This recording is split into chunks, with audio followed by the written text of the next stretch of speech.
Bien, vamos a continuar con el programa.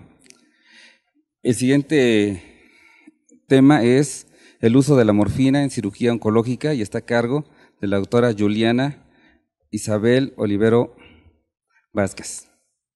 Buenas tardes. Agradezco al comité organizador por la invitación, a la doctora Paulina en particular, que es una gran amiga, compañera y que fue maestra cuando hice la residencia en el Hospital General.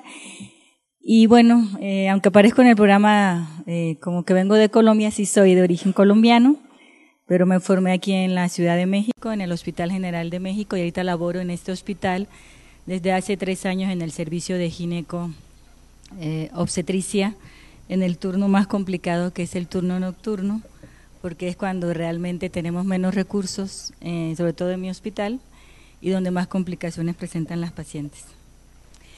Aunque el programa decía utilidad del uso de la morfina en cirugía oncológica, yo lo integré mucho más a lo que sería el dolor por cáncer. Y bueno, no sé si todos en su hospital tienen acceso al uso de morfina durante cirugía o inclusive para el postoperatorio. ¿Quiénes sí tienen morfina en sus hospitales? Realmente es muy poco, aunque es el estándar de oro, pues sigue siendo muy poca la utilización en este país. Empezaré muy brevemente con la incidencia de dolor agudo, de dolor por cáncer, y realmente la estadística sigue siendo, a pesar de todo, muy maltratado el dolor en los pacientes, inclusive que presentan cáncer, en los pacientes posoperados, sobre todo en cirugía oncológica, que sabemos que es muy cruente, pero que en general las cirugías más cruentes siguen siendo todavía maltratadas, es hasta de un 60%. Si tenemos a los pacientes en diferentes estadios de la enfermedad y que llegan a ser sometidos a un procedimiento anestésico, quizás se nos complica un poquito más la incidencia, porque son pacientes que ya per se traen a veces un proceso de dolor crónico por el mismo cáncer, y aunado a que nosotros vamos a provocar una lesión tisular y toda la cascada del dolor, por supuesto aumenta la incidencia.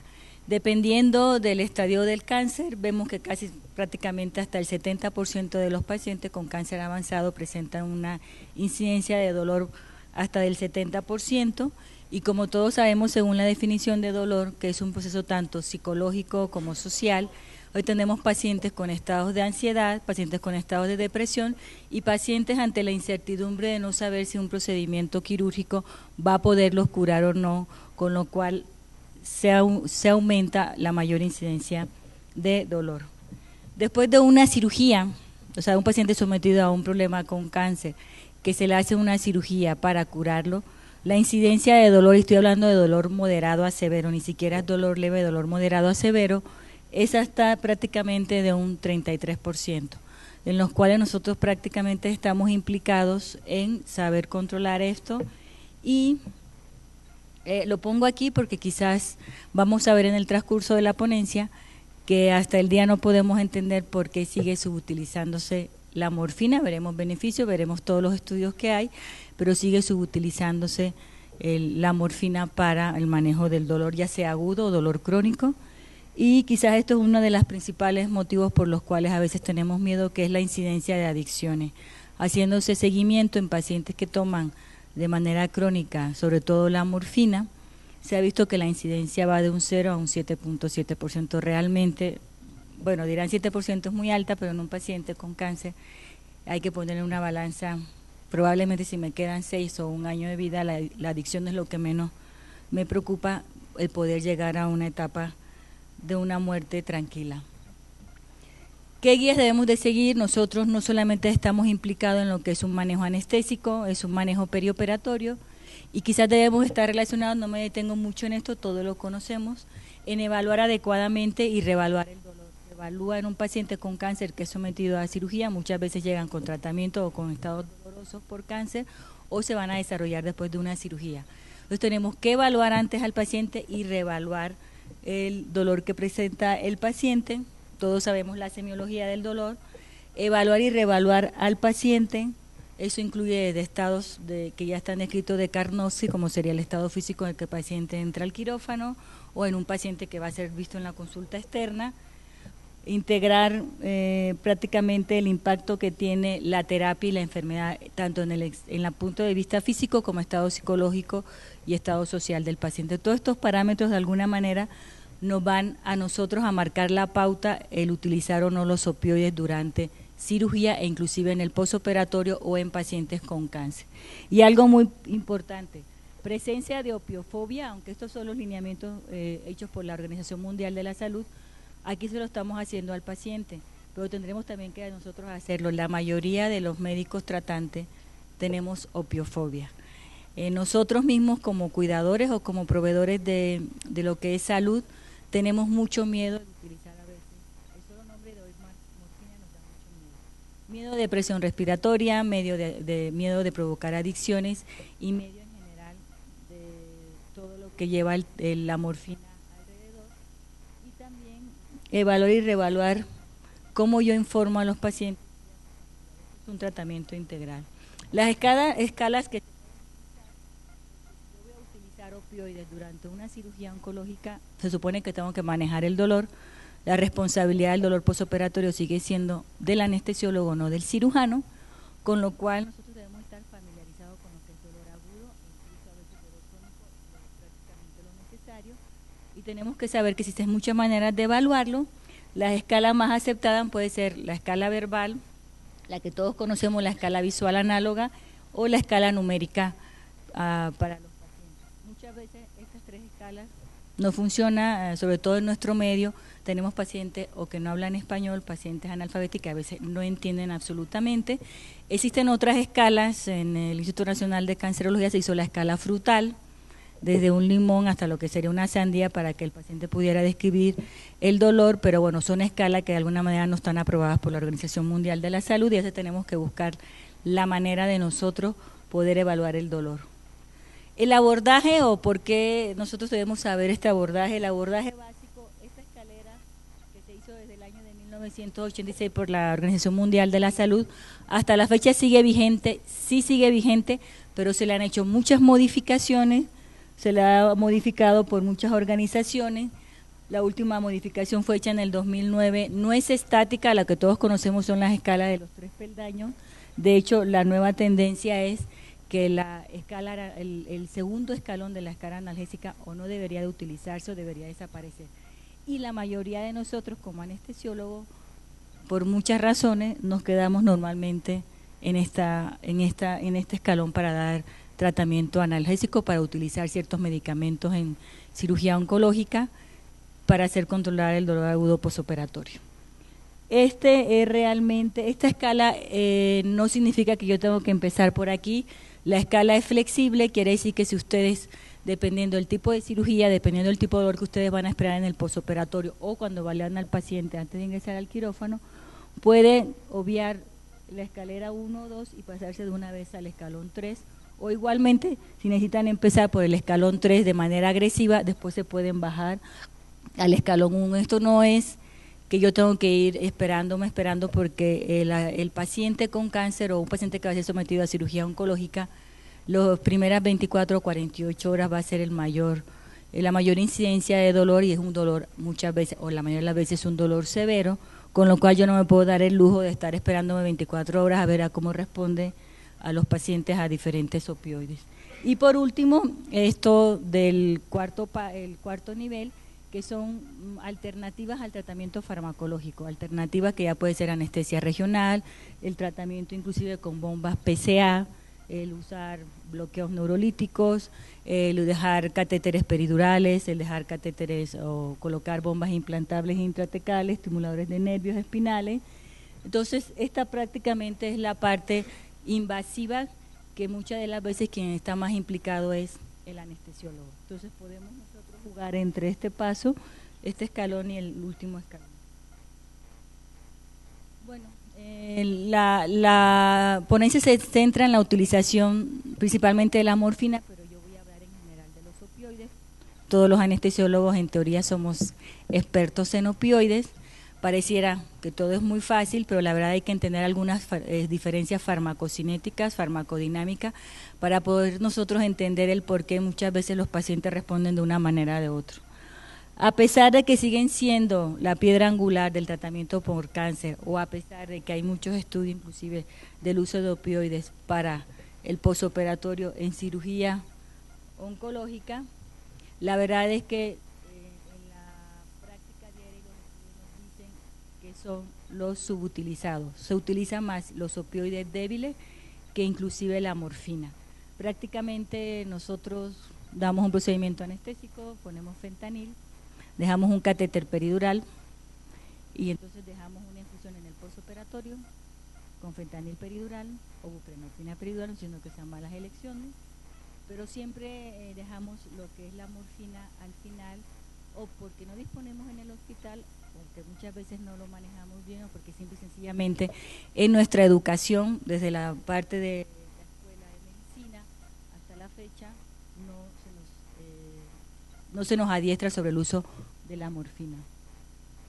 En esta revisión del año 2009 se ha visto que a pesar de todas las limitaciones que se ha encontrado con el uso de opioides, se ha progresado mucho, se ha tenido mejor disponibilidad de opioides. En el caso de México, lamentablemente de todos los países latinoamericanos, por cuestiones regulatorias, cuestiones legales, a pesar que yo vengo de Colombia, en Colombia hay menos regulaciones para tener acceso a los opioides y de toda la fama que hemos tenido durante años, y en México hay más problemas regulatorios. Entonces, es un problema de que México, de todos los países latinos, es el que menos disponibilidad tiene para manejar la morfina.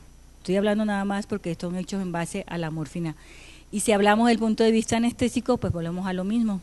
Tenemos el caso que ahorita nada más tenemos para dar anestesia fentanil y sufentanil, no tenemos remifentanil, cuando otros países latinoamericanos el remifentanil lo tienen desde hace 10 años. Entonces, México tiene un problema serio en cuestiones regulatorias para la adquisición de opioides. El uso de otros opioides alternativos a la morfina, en sus inicios fue la morfina, y el hecho de que nosotros podamos hacer rotación de opioides también ha hecho que se haya aumentado el uso de los opioides. Los avances en los métodos de entregas para dolor por cáncer, puede usarse no solamente la vía oral, sino todas las vías de administración. El hecho de saber que todos los opioides tienen efectos secundarios y que ustedes tendrán que manejar los efectos secundarios. Y algo que ha hecho que entendamos un poquito más qué es lo que pasa principalmente con la morfina, que es donde más se han hecho estudios, los conocimientos en cuanto a lo que es la base molecular de los efectos de los opioides, incluyendo la farmacogenética. Hoy podemos entender por qué hay pacientes que responden y no responden al uso de morfina, y que muchas veces decimos la morfina no me funciona o no sirve bien.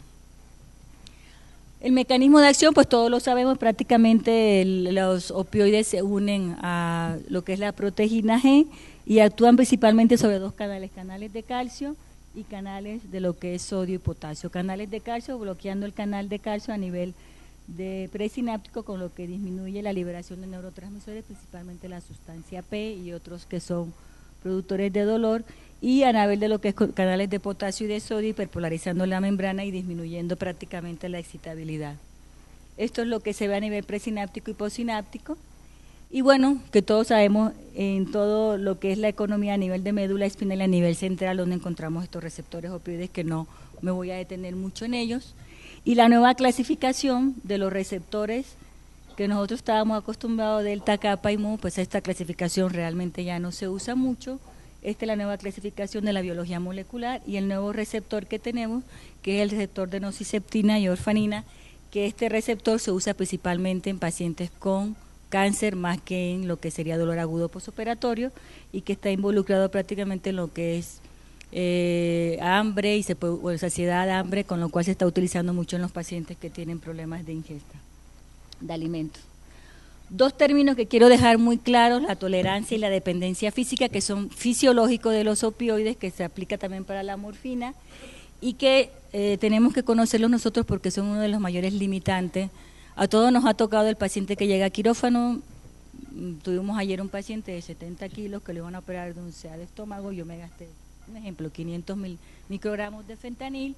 Llega otro paciente al día siguiente con 70 kilos para la misma cirugía, y nos queremos gastar 500 microgramos y nos gastamos 700.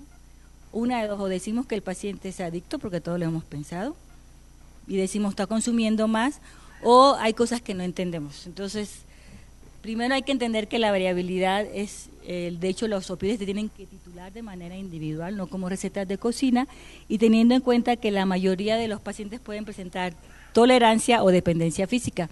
El paciente con cáncer que llega muchas veces a cirugía tiene dos situaciones.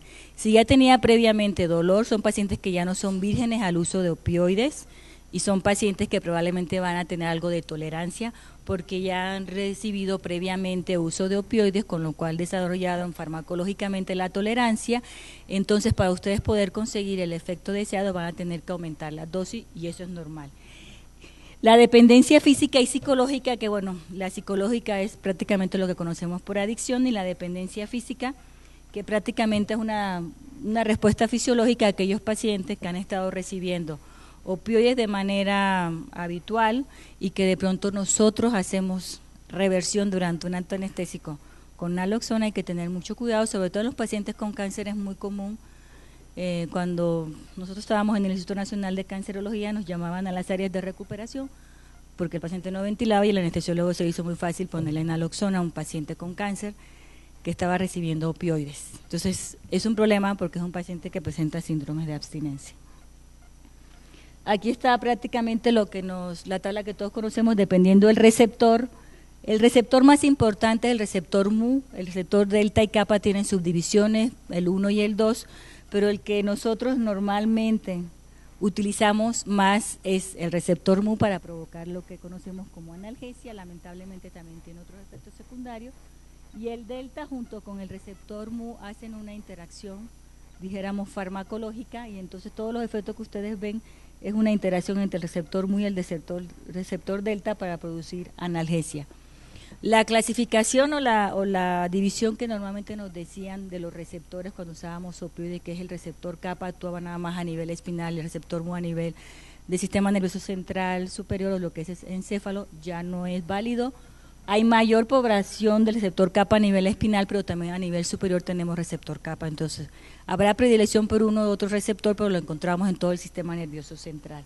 Entonces el utilizar un opioide a nivel espinal creyendo que se va a quedar a nivel espinal porque donde hay la mayor proporción de receptor kappa es una idea errónea. Ahora sí, la morfina es prácticamente el medicamento que más se conoce. Es el medicamento que se ha utilizado en pacientes con cáncer, inicialmente la recomendación por la Organización Mundial de la Salud, y son los primeros estudios de farmacología para nosotros poder clasificar los receptores que se hicieron durante mucho tiempo. Todos los estudios salen en base a la morfina, y la morfina sigue siendo la piedra angular, o sigue siendo, así como el ácido acetilsalicílico es para todos los AINE, la morfina es el que se tiene que tomar para medir potencia y equianalgesia de todos los demás opioides. Es el más utilizado para comparar los otros opioides, pero hago una aclaración. Cuando ustedes van a hacer revisiones críticas en la literatura de la morfina, realmente los estudios que se hicieron, estudios largos de morfina, han demostrado que es el fármaco más utilizado, que es el que más recomienda la OMS, pero lamentablemente muchas veces los estudios no han sido muy nobles con la morfina, porque no se les ha hecho un buen estudio de investigación y no se ha hecho seguimiento en los pacientes, con lo cual son muy contradictorios para lo que sería casi todos los opioides que utilizamos de manera rutinaria. Es el de elección recomendado por la OMS, y esto también pudiera yo decirlo en lo particular. Yo soy prácticamente de las personas que me encanta utilizar la morfina por vía peridural, no estoy negada a todos los opioides, pero en los 10 años que llevo utilizándolo por vía peridural se me hace un excelente analgésico, no solamente recomendado para dolor por cáncer, sino también para dolor postoperatorio en cirugía. Está basado en la disponibilidad y menos costo. Lamentablemente, uno de los países que más vende cara la morfina es México. Si ustedes comparan cuánto se vende una ámpula de morfina aquí, cuánto se vende compañeros chilenos, argentinos, la diferencia es casi la que mencionaba el doctor de la oxitocina con carbetocina. No sé por qué en México sigue siendo más económico, pero en comparación a otros países latinos sigue siendo mucho más caro. Esto tiene que ver porque la OMS, para promover la utilidad de la morfina, se permitió que muchos países trajeran la sal y pudieran procesar su morfina en cada país y así aumentar de alguna manera el consumo de la morfina. Entonces está basado el uso de la morfina en disponibilidad y costo más que en evidencia científica de eficacia superior y tolerabilidad. Le digo, los estudios lamentablemente no demuestran mucho, pero sigue siendo el que más se utiliza. Pese a las recomendaciones, sigue siendo, yo lo mencionaba a ustedes ahorita, la mayoría, un pequeño porcentaje me dijo que tenían acceso a la morfina, y yo conozco hospitales que tienen acceso a la morfina, pero no se utiliza la morfina. En el año de 1991 se dieron cuenta que nada más 20 países a nivel mundial consumían el 86% de morfina. En el año 2006, los países que más consumen la morfina siguen siendo Norteamérica, es Canadá, Estados Unidos y los países europeos principalmente. Ellos consumían el 89% del consumo global de morfina. América Latina salía al menos del 5%. Y de todas maneras, esta revisión fue hecha en el año 2011, se ha comprobado que nada más a nivel mundial se consigue el 6% de la morfina que existe. Este es un estudio que hicieron comparando el uso de morfina, esto se hizo en Italia. Si ustedes se dan cuenta, el uso de morfina, aquí lo vemos, es estable, no se va diciendo, desde el año 2000 hasta el año 2008, no se aumenta, se ha utilizado mucha morfina, pero sigue prácticamente siendo estable, pero no para el caso por lo menos de la oxicodona. Realmente nosotros en dolor postoperatorio usamos poca oxicodona, el hospital que más lo usa es el INED, pero prácticamente para dolor por cáncer, la oxicodona desde el año 2005, por lo menos en Italia hasta el año 2008, desplazó mucho a la morfina, siendo en equivalencia menos potente que la morfina. Y los parches de fentanil que prácticamente tuvieron el doble de incremento en lo que serían 4 años. Pero si nos damos cuenta en esta gráfica, la morfina no aumentó el consumo, pero ha permanecido prácticamente estable. Desde el punto de perfil farmacocinético, la morfina tiene varias ventajas, no me dedico a la vía, no voy a mencionar la vía oral. La vía oral prácticamente se usa para dolor crónico y en pacientes que toleran la vía oral. Lo que sí sabemos es 2 características que hay que tener en cuenta, que es hidrofílico, la solubilidad lipídica prácticamente la morfina es de 1, comparamos con el fentanil que es más de 700. Esto es muy importante para cuando ustedes utilicen diferentes vías de administración, entiendan un poco cómo se mueve el medicamento. Es un agonista principalmente mu delta, porque hacen una interacción el mu y el delta, pero tiene poca afinidad por el kappa, pero se une a los 3 receptores, y se dan cuenta prácticamente desde el año de 1803 que lo describió el químico Serturne, pues conocemos el uso de la morfina. Cosas que hay que tener en cuenta, vía de administración. De elección, la morfina es quizás el que más tiene vía de administración para aplicarse. Oral, subcutáneo, aunque está descrito en la literatura la intramuscular, a mí en lo particular la vía intramuscular no me gusta. 1, por la irregularidad farmacocinética. La vía intramuscular depende mucho del flujo sanguíneo local, entonces las concentraciones plasmáticas y en sitio efector van a ser muy irregulares. Y 2, estás provocando dolor para quitar dolor, entonces, pero bueno, está referida a la vía intramuscular, lo que es la vía peridural, la vía intratecal, entonces tiene muchas opciones para vías de administración.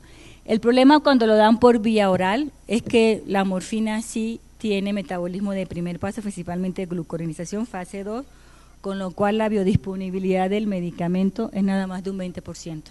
Cuando ustedes dan 10 miligramos oral o 30 miligramos oral del paciente, igual lo que va a tener para llegar al sitio efector va a ser menos de 10 miligramos. Esto hay que tenerlo en cuenta en patologías hepáticas. Prácticamente el 80% es metabolizado antes de llegar a la circulación sistémica, y algo muy importante es esto, los 2 metabolitos que tiene la morfina. Los 2 metabolitos que tiene la morfina, que es el 3-glucurónido y el 6-glucurónido, el mayor porcentaje de metabolismo hepático que produce el metabolito por esta isoenzima que está en el citocromo P450 del hígado es la UGT2B7. Esta es la responsable, como veremos más adelante, de la gran diferencia de los pacientes que responden y no responden a la administración de morfina. Esta me da como metabolito la morfina 3-glucurónido hasta en un 90%. Y la morfina 6-glucurónido en un 10%. ¿Cuál es la diferencia de esto? La morfina 6-glucurónido es mucho más potente como analgésico per se que la misma morfina. La morfina 6-glucurónido es una morfina o un metabolito de la morfina que es el que ejerce el efecto analgésico, y la 3-glucurónido es la responsable de todos los efectos secundarios como es hiperalgesia y todos los que conocemos de los efectos de la morfina 6-glucurónido, y que si se produce en cantidades demasiado más altas que la morfina 6 puede antagonizar el efecto analgésico. Al final, la analgesia que da la morfina la da morfina junto con su metabolito morfina 6-glucurónido. La morfina 6-glucurónido se ha visto que se produce más a lo que es nivel del sistema nervioso central. No atraviesa barrera hematoencefálica como sí lo hace la morfina, pero se da uno cuenta que su mayor efecto es a nivel encefálico. Excreción renal, no me detengo mucho en esto. Y la dosis, que bueno, de todas maneras siempre nosotros decimos, ¿cuál es la dosis? Vía oral, dependiendo 30-40 miligramos o 40-60 si son pacientes con uso ya crónico de opioides, pero las dos vías que quizás a ustedes nos pueden interesar a nosotros para el manejo del dolor agudo postoperatorio es la vía subcutánea o la vía intravenosa. Yo no pongo la vía intramuscular porque no, realmente farmacológicamente no es muy buena, pero pueden manejar la vía subcutánea en infusión. Tienen que poner una dosis de carga, la dosis de carga de la morfina por vía intravenosa o subcutánea es de 10 a 50 microgramos por kilogramo de peso, y continúan con una infusión de 0.01 a 0.5 miligramos kilo hora. Es un paciente que ustedes quieren manejar la morfina en el postoperatorio para analgesia postoperatorio. Si ustedes tienen paciente con anestesia regional, intratecal o peridural, pueden administrar, no recomiendo mucho la dosis de morfina en infusión, pero a nivel peridural ya veremos adelante, porque es un medicamento hidrofílico que va a tener ascenso rostral, lo cual quiere decir que tiene una irregularidad en el pico de inicio y posteriormente la duración es muy prolongada, de 12 a 24 horas, en lo que es el líquido cefalorraquídeo, con lo cual lo recomendable o la manera como más lo utilizamos es poner un bolo al inicio de la cirugía y van a tener una analgesia residual por 12 a 24 horas. Por vía peridural, los estudios iniciales sabían que era de 4 a 6 miligramos. Realmente nosotros en el Hospital General vimos que cuando usábamos 4 miligramos por vía peridural no mejorábamos analgesia, pero sí empeorábamos efectos secundarios, náusea, vómito y prurito, con lo cual lo recomendado el día de hoy por vía peridural sigue siendo de 1 a 2 miligramos. Teniendo en cuenta que los ancianos son más sensibles al uso de morfina peridural, entonces siempre se recomienda disminuir la dosis de opioides en ancianos o personas mayores de 70 años hasta en un 50%. Junto con si usan adyuvante o no, como serían los alfa-2, si usan clonidina o si usan dexmedetomidina por otra vía, se recomienda disminución del 50%. Y por vía intratecal, ya se ha comprobado en estudios, sobre todo en cirugía ortopédica, de 100 a 200 microgramos, más de 200 microgramos por vía intratecal, es aumentar efectos secundarios, principalmente prurito y náusea, y no mejorar la calidad de analgesia. Entonces, con 100 o 200 microgramos está mucho más que la dosis a utilizar. Consideraciones de la morfina peridural. Quizás la morfina intravenosa tenga menos complicaciones para titularse. Es hidrofílico, sabemos que cuando se da por vía intravenosa no sufre metabolismo de primer paso. Lo recomendable es, en vez de usar bolos cada 3 o 4 horas, porque su vida media es de 3 a 4 horas, es dejar una infusión continua. El problema es la irregularidad de la farmacocinética del medicamento a nivel peridural. Cuando ustedes colocan de 1 a 2 miligramos de morfina por vía peridural, curiosamente las meninges, principalmente la aracnoides, funciona como es el citocromo P450 de la médula espinal, la que tenemos en el hígado, la médula espinal sigue siendo la aracnoides, y ya se sabe que la aracnoides tiene citocromo P450. Y cuando ustedes colocan morfina por vía peridural, mucho del medicamento, entre que es hidrofílico y le va a costar mucho más trabajo pasar lo que es las capas lipídicas, se va a quedar parte del medicamento, se va a metabolizar por lo que es la aracnoides, con lo cual pasa lo que es las meninges, pasa sustancia blanca, luego llega líquido cefalorraquídeo, llega sustancia gris al receptor, y la biodisponibilidad en este transporte, que es pasivo, porque no todo lo que se pone en peridural queda en peridural, siempre hay un transporte pasivo a lo que es el intratecal, nada más tenemos una biodisponibilidad del 2 al 3%. Si comparamos la potencia analgésica de la vía peridural con la vía peridural o intratecal con la vía intravenosa pasa algo muy curioso con la morfina. La morfina por vía neuroaxial es mucho más potente que por vía intravenosa, en el sentido que con muy poca biodisponibilidad ustedes ven el efecto analgésico y los efectos secundarios mucho más marcados que por vía intravenosa. Por vía peridural la incidencia de presión respiratoria prácticamente es la misma, menor del 1%, pero los efectos secundarios, como es de la vía peridural, retención urinaria, náusea, vómito y prurito, son más marcados que por vía intravenosa. A tener en cuenta concentraciones picos de la morfina. En líquido cefalorraquídeo las concentraciones pico van de 90 a 120 minutos. Lo que hemos tenido o usamos de manera rutinaria la morfina a nivel peridural, sabemos que si sacamos de que pongo yo el bolo por vía neuroaxial y saco al paciente a la sala de recuperación, la mayor incidencia de depresión respiratoria son las primeras 4 horas. El 80% de los pacientes se deprimen en este lapso de tiempo. Hay depresión tardía porque dura 12 a 24 horas, sí, pero es mucho menor la incidencia. La mayor incidencia es en las primeras 4 horas. Recomendaciones es las primeras hora y media de poner el bolo de morfina. Tenga cuidado con lo que colocan por vía intravenosa porque pueden hacer interacción farmacológica con otro sedante, y si lo va a pasar a la sala de recuperación es la mayor incidencia de depresión respiratoria. Entonces normalmente son pacientes que se tienen que cuidar en este tiempo. Algunos me han dicho, bueno, ¿y qué hago con el paciente? O les ha tocado el paciente que llega con ustedes y llega con un periodo agudo de dolor.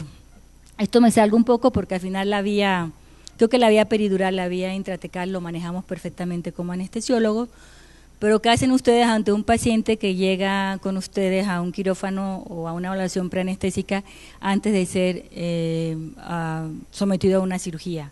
Y es un paciente que es virgen a la utilización de morfina. Algo muy curioso, el servicio de clínica del dolor del Instituto Nacional de Cancerología, cuando llegaban los pacientes con dolor a la clínica del dolor, quien pone la morfina no es el anestesiólogo, es la enfermera.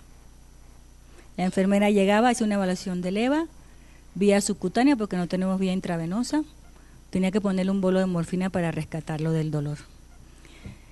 Cuando llegamos a otras instituciones y le digo al anestesiólogo, usa morfina, ponle 4 o 5 miligramos de morfina, no, pero sí le ponen 200 microgramos de fentanil, que la relación pues es mucho más potente el fentanil. Entonces, si nosotros tenemos un paciente que tiene un EVA mayor de 4, si no podemos dar la vía oral, que prácticamente a veces no la podemos dar, lo que debemos dar es un bolo de 2 a 5 miligramos de morfina. Si tienen una vía intravenosa, una vía intravenosa. Si no tienen una vía intravenosa, la vía subcutánea prácticamente se comporta muy bien. Los efectos picos máximos de la morfina por vía subcutánea es prácticamente en 30 minutos van a comenzar a ver el efecto, y por vía intravenosa es de 20 minutos. Tienen que evaluar y reevaluar otra vez efectos secundarios y efecto analgésico, tienen que hacer otra vez escala del dolor. Si no se mejora el dolor, tendrá que incrementar la dosis hasta un 50, un 100%. Esto es para paciente virgen a la opioide, un paciente que nunca ha recibido morfina. El que ha recibido morfina anteriormente u opioide tendrán que utilizar dosis mucho más altas, pero bueno, muchas veces no estamos relacionados con la morfina. Si tenemos prácticamente un EVA entre 4 o 6 o la escala que ustedes quieran, repiten la misma dosis, y si disminuyó el EVA, pues lo que hacen es ustedes iniciar la dosis de morfina, que ahora veremos cómo se utiliza. Y bueno, posteriormente se ve lo del manejo del dolor. ¿Qué ventaja tienen con la morfina en relación a la oxicodona? Es que los opioides agonistas puros y que son potentes no tienen efecto techo.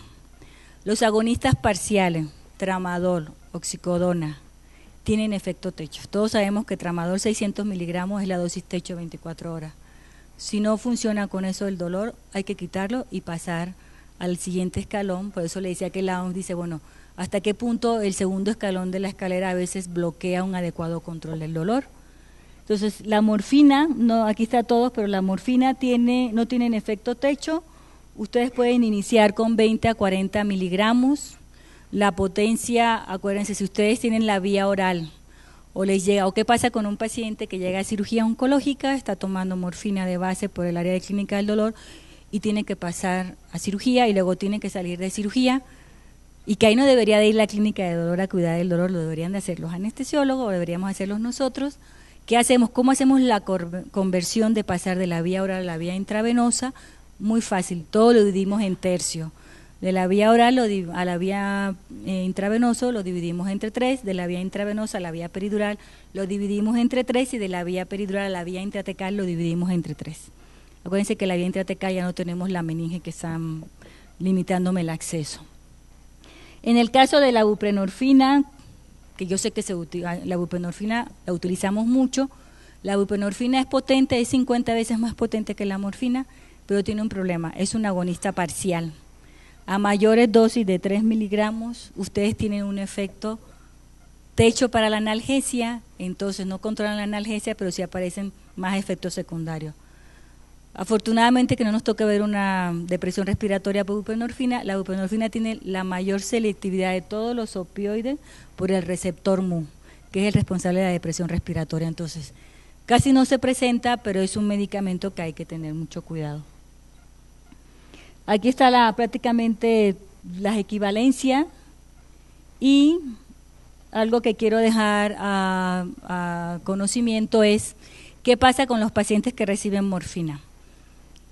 En cirugía oncológica ahorita hay una tendencia que es dar anestesias libres de opioides. Todos sabemos que los opioides producen inmunomodulación.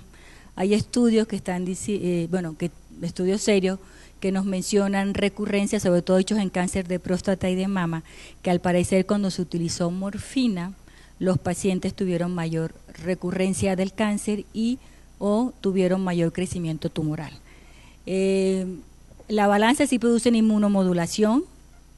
Ahí el grupo que dice, bueno, podemos usar otras técnicas, lidocaína, ketamina, alfa-2 agonistas durante el transoperatorio y el posoperatorio, usar los menos opioides posible, porque sí producen inmunomodulación, pero volvemos a lo mismo. Per se el dolor produce inmunomodulación, pero los estudios no son concluyentes como para decir que realmente la morfina ya debería de salir del armamentario de los anestesiólogos. Curiosamente, el 70% de los pacientes responden a la morfina. Son pacientes respondedores a la morfina, tienen adecuado control del dolor y tienen pocos efectos secundarios, que ya veremos más adelante cuáles son. Pero un 30% de los pacientes no son respondedores a morfina. De pronto a ustedes les habrá tocado, los que han tenido oportunidad de usar la morfina, que llegamos a un momento en que tenemos tanta dosis de morfina y no vemos que mejore la analgesia del paciente. Pacientes con buena analgesia, efectos secundarios intolerables, lo que hace que nosotros ya no podamos continuar con morfina. Buena analgesia, pero se limita por la dosis, tenemos buena analgesia, tienen efectos secundarios muy marcados, pero no podemos escalar, no tenemos efecto techo, no podemos seguir escalando. Y pacientes con no buena analgesia, pero que no experimentan efectos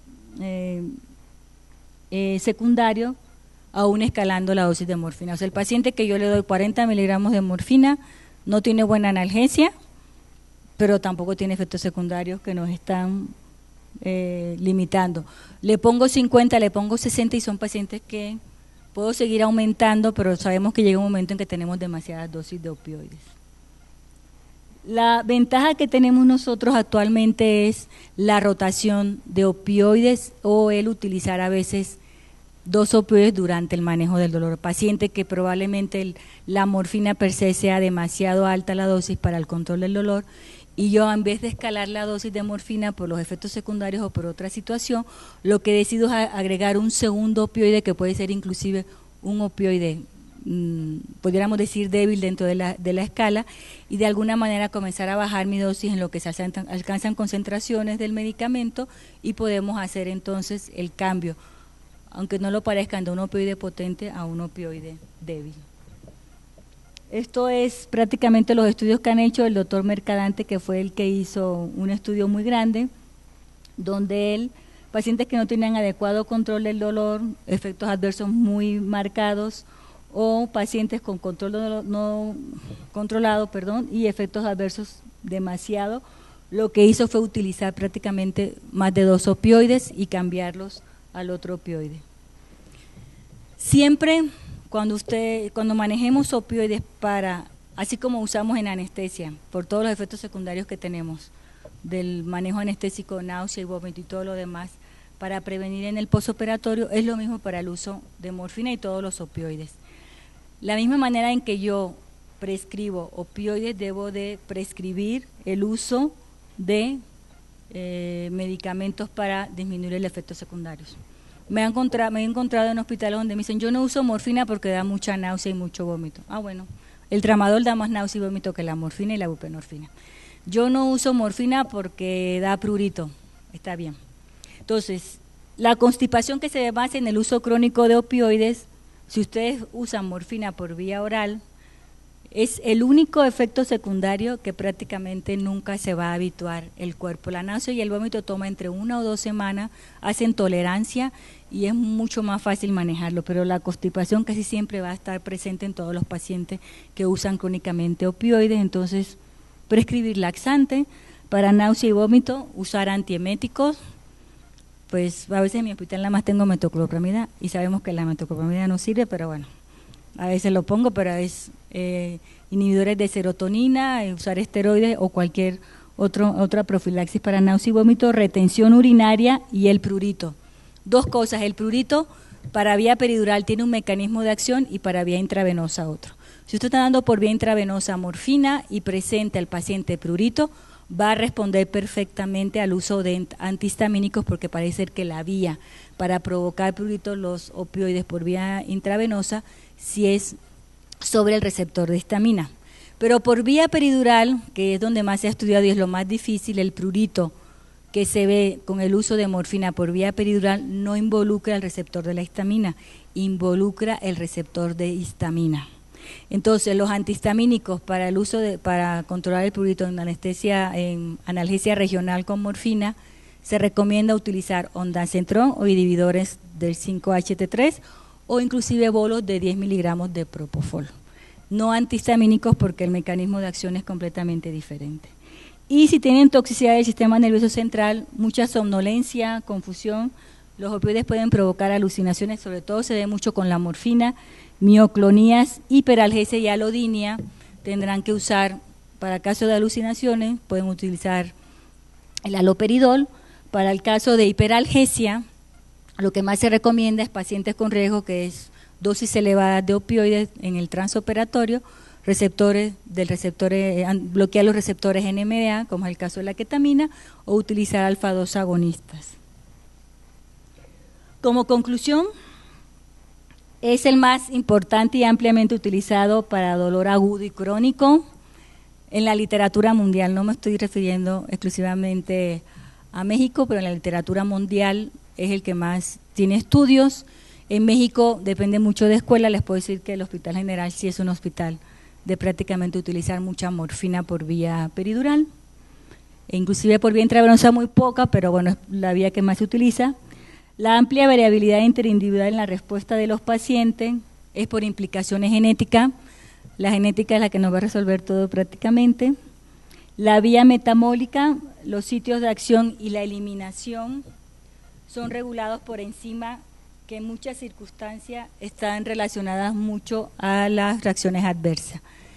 De hecho, lo que es el metabolito 6-glucurónido se ha puesto a nivel intraventricular y se ha visto que es mucho más potente analgésico que la morfina per se. El problema es que si usáramos la morfina 6-glucurónido por vía intravenosa, no atraviesa también la barrera hematoencefálica como si lo hace la morfina. Entonces, estas diferencias de los metabolitos hay que tenerlos en cuenta. No está claro si este polimorfismo de esta enzima a nivel de citocromo P450 es el que va a afectar qué paciente responde y qué pacientes no responden a la morfina, y también puede ser que sea el responsable para los efectos secundarios que sí se pueden ver con el uso de la morfina. Afortunadamente en anestesia, para el posoperatorio, lo que más pudiéramos ver son los clásicos: náusea, vómito, depresión respiratoria, náusea y vómito, retención urinaria.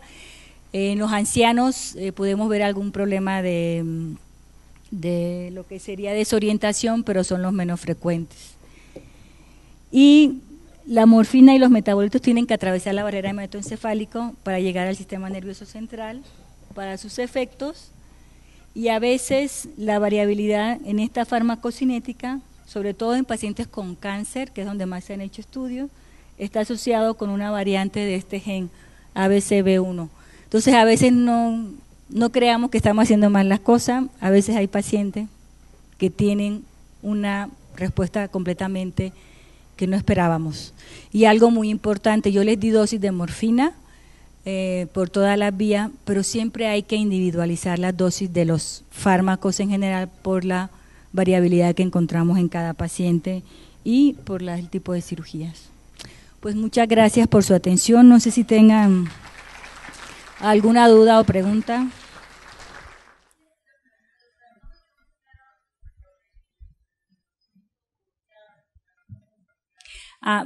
Por vía intravenosa, el prurito es a nivel de receptores de histamina en el sistema nervioso central. O sea, hay liberación de histamina cuando usted aplica opioides, hay liberación de histamina principalmente como cuando aplicamos fentanilo, todo demás, sobre todo lo que es a nivel de tallo, donde está el núcleo del trigémino, es donde está la mayor población de receptores opioides. Por eso los pacientes presentan prurito en la zona del trigémino, más en la cara, ojo y todo lo demás. Ese mecanismo por el cual la morfina, sobre todo los opioides, producen prurito es por activación de estos receptores de histamina.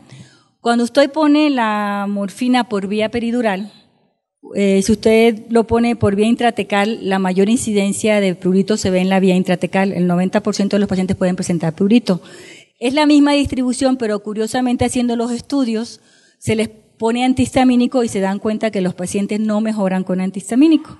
Y haciendo estudios para ver el origen de por qué este prurito, se ha visto que al parecer la vía peridural o la vía intratecal, que es lo mismo, no activa a nivel del sistema nervioso central los receptores de histamina, sino al parecer activa receptores de serotonina, sobre todo 5-HT3. Entonces, por eso se recomienda que si usted tiene prurito por efecto secundario por el uso de morfina por vía peridural, tendrá que usar ondansetron o a veces utilizar el propofol a mínima dosis de 5 o 10 miligramos, porque los antihistamínicos no están involucrados, o la histamina no está involucrada en la liberación o en el prurito en la vía peridural. Esa es la diferencia.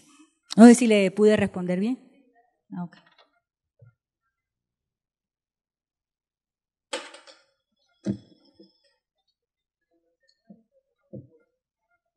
Sí, el propofol recomiendan hasta 10 miligramos en un bolo, nada más. Digo, tiene que tener consideraciones porque si está en la sala de recuperación o en la habitación, pues más de 10 miligramos pudiera tener un poquito de implicaciones de otro tipo, pero lo recomendado en la literatura es 10 miligramos de propofol. Y no lo recomiendan de primera intención. De primera intención recomienda igual el ondansetron, que bueno, que habitualmente lo usamos de manera rutinaria como antiemético. Si no responden a ondansetron, si hay estudios utilizando propofol. De todas maneras, el manejo del prurito por morfina por vía peridural es muy, muy complicado. Es a veces lo recomendable. Yo siempre que pongo morfina, yo sí le explico al paciente todos los efectos secundarios que puede tener y al final le termino diciendo, mira, hay dos cosas. O está sin dolor y puede estar todo el tiempo rascándose con comezón, o hay la opción, el último recurso, doctor, es que tengan que poner antagonista del receptor, naloxona, naltrexona, lo que ustedes tengan a la mano, que ande naloxona, pero siempre hay que involucrar un poco al paciente en decirle que puede llegar a presentar prurito. A veces para muchos no es incómodo, pero es la opción, porque a veces sí la última opción sigue siendo el antagonizarlo, porque a veces es muy molesto. Pero bueno, debería ser la última opción. Agradecemos a la doctora Juliana Oliveros su excelente presentación.